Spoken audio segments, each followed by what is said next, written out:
আসসালামু আলাইকুম ভিউয়ার্স, আশা করি সকলেই ভালো আছেন। আপনারা দেখছেন প্রবাসী 24।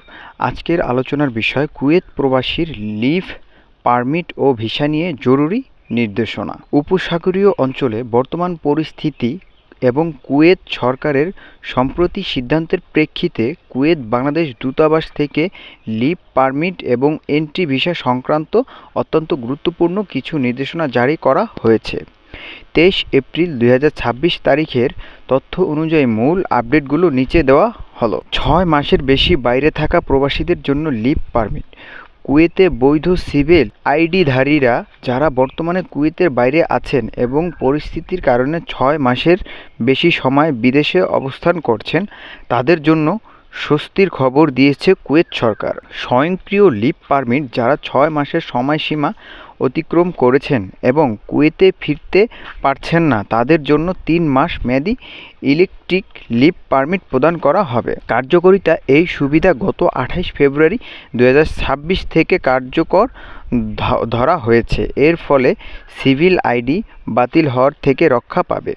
পদ্ধতি: কুয়েত স্বরাষ্ট্র মন্ত্রণালয়ের কম্পিউটার সিস্টেম এটি অটোমেটিক আপডেট করা হয়েছে, তাই আলাদা করে আবেদন করার প্রয়োজন নাও হতে পারে।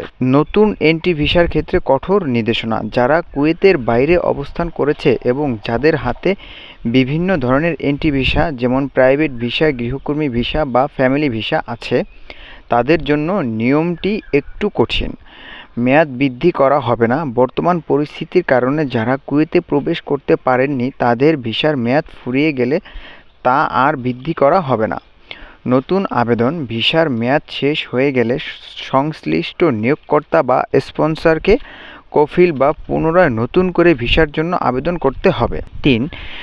ভিজিট ভিসার ক্ষেত্রে বিশেষ ছাড়। কুয়েতে অবস্থানরত যাদের visit visa, family visa, commercial বা ট্যুরিস্ট শেষ হয়ে গেছে বা যাচ্ছে, তাদের জন্য ইতিবাচক ঘোষণা রয়েছে।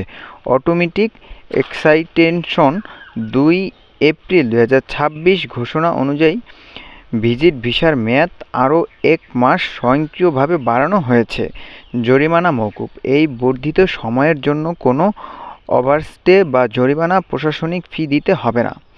জরুরি পরামর্শ: পরিস্থিতি প্রতিনিয়ত পরিবর্তনশীল, তাই সঠিক তথ্যের জন্য কুয়েত অবস্থিত বাংলাদেশ দূতাবাসের অফিসিয়াল ফেসবুক পেজ বা ওয়েবসাইট নিয়মিত অনুসরণ করুন।